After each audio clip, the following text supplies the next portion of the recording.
मुख्यमंत्री और दो उप मुख्यमंत्रियों के शपथ ग्रहण के बाद नव निर्वाचित विधायकों के शपथ ग्रहण का रास्ता साफ हो गया है।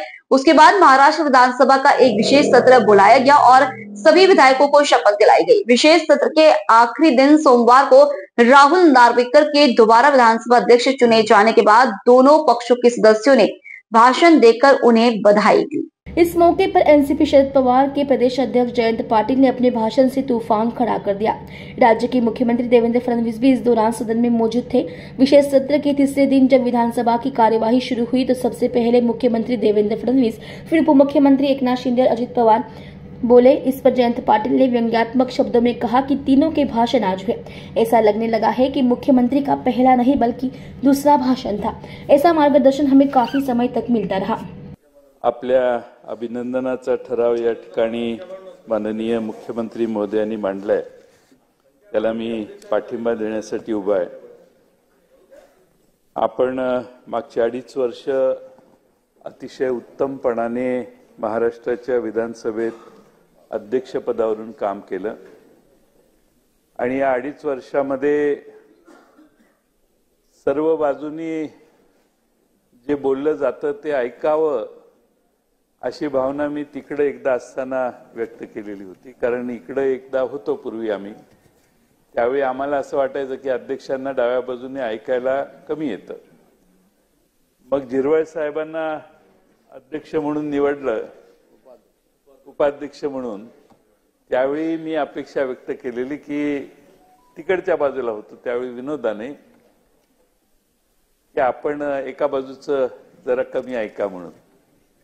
पण आपल्या 2.5 वर्षाच्या काळात आम्हाला हे मान्य केलं पाहिजे की आपण दोन्ही बाजूला सतत न्याय देण्याचं काम केलं आणि ते करत असताना संख्याबळावर काही फारसं बोट कधी ठेवलं नाही आणि तोच स्वभाव तुमचा यावेळी कायम राहील अशी अपेक्षा मी या निमित्तानं करतो। खरं म्हणजे आज तिघांची भाषणं झाली। पहिल्या भाषणापेक्षा दुसरं भाषणच मुख्यमंत्र्यांचं आहे का काय असं वाटायचं आमच्यावर पाळी आली। त्यामुळे प्रदीर्घ मार्गदर्शन सभागृहाला झालं।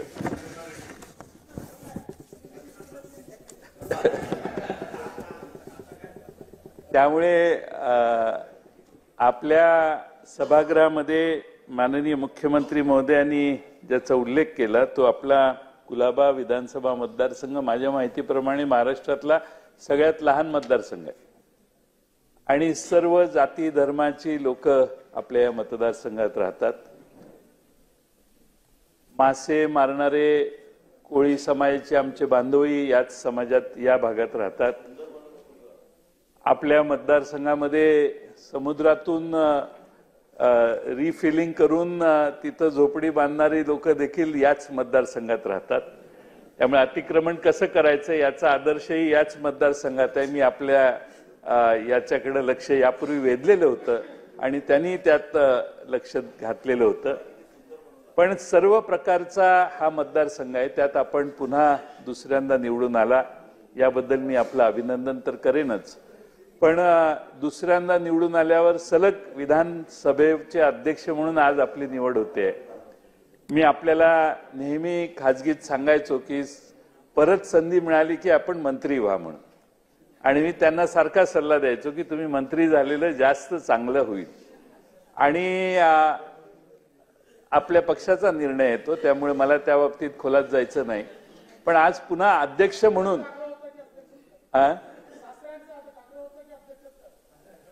सासऱ्यांचं तुम्ही किती ऐकता हे मला चांगलं आता अलीकडच्या काळात कळायला लागलेलं आहे। त्यामुळे सासऱ्यांच्या आग्रहाप्रमाणे असं मी म्हणणं म्हणजे त्यांच्या कर्तबगारीवर अन्याय आहे। त्यांनी त्यांचं पद हे स्वतःच्या कर्तबगारीवर मिळवलेलं आहे आणि त्यामुळं या छोट्याशा मतदारसंघात आमचा हा विधानभवनाचा हा एरिया येतो आणि या विधानभवनाची आपण अध्यक्ष झाल्यापासून जी काळजी घेतलेली आहे ती अतिशय उत्तम दर्जाची घेतलेली आहे, ज्याचा माननीय अजित पवार यांनी उल्लेख केला।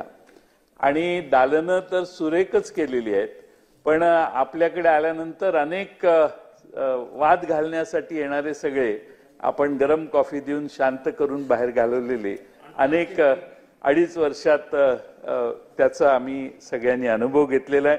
एक मासे पण खाऊ घातले, पाहिजे तर जेवणही दिलं, आणि जी बिझनेस ॲडवायझरी कमिटीची मीटिंग व्हायची त्याचा दर्जा एवढा उंच गेला बाकीच्या सगळ्या व्यवस्था असल्यामुळं की आपणच अध्यक्ष राहावं असे मनोमनी आम्हाला तेव्हापासून वाटत होतं.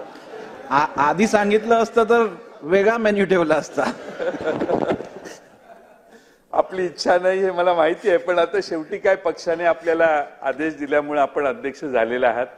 पण एक मान्य केलं पाहिजे की या सभागृहाच्या सगळ्या दालनाचंच नाही तर सगळीच व्यवस्था अतिशय उत्तम करण्याचं काम आपल्या 2.5 वर्षाच्या काळात झालं. आणखीन काही सूचना मी आपल्याला अतिशय उत्साहात केलेल्या त्याची अंमलबजावणी या 5 वर्षात आपल्याकडून होईल असा मला विश्वास आहे. त्यासाठी विधिमंडळाच्या सदस्यांना अतिरिक्त सुविधा या द्याव्यात अशा काही सूचना मी आपल्याला त्यावेळी केलेल्या होत्या.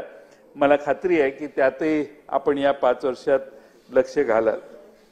मागच्या 2.5 वर्षामध्ये अनेक गोष्टी आपल्या समोर झाल्या, पण ज्याचा उल्लेख झाला की कोर्ट म्हणून आपल्याला जास्त काळ काम करायला लागलं आणि आम्ही सगळे आपल्या समोर येऊन आमची बाजू मांडायला लागलो. त्यावेळी मला हेही मान्य केलं पाहिजे की कोर्ट म्हणून वरच्या 4थ्या मजल्यावर बसून त्यांनी न्यायदानाचं काम करताना देखील आम्हाला अतिशय उत्तम सहकार्य केलं. कधीही त्यांच्या बॉडी लँग्वेजमध्ये, त्यांच्या बोलण्यामध्ये कधीही दुजापणा आम्हाला कधी दिसला नाही. उलट आम्ही साक्ष देताना जे बोललो त्याच्या दुरुस्त्या करायच्यासाठी देखील ते मदत करायचे. त्यामुळं फार संयमी असं काम त्यांनी केलं आणि त्यांनी निकाल असा दिला की अजून सुप्रीम कोर्टाला त्याच्यावर निकाल देता आलेला नाही.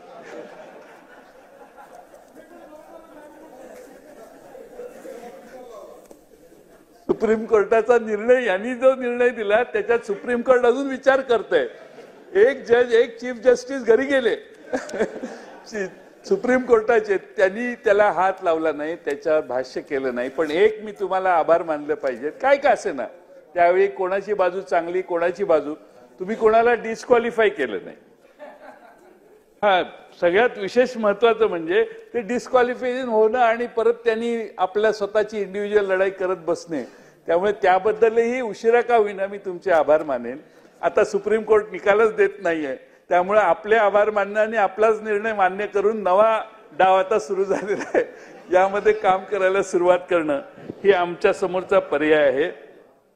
पण आपल्या सगळ्यांना खरं म्हणजे एक चांगले अध्यक्ष मिळालेले आहेत, कायदा समजणारे अध्यक्ष मिळालेले आहेत आणि मला खात्री आहे की या 5 वर्षात अतिशय उत्तमपणाने सभागृहातलं कामकाज ते चालवतील. आमची विनंती एवढीच आहे की दादांनी भाषण केलं, आमचं काही तुम्हाला चॅलेंज नाही, तुमची संख्याच जास्त आहे.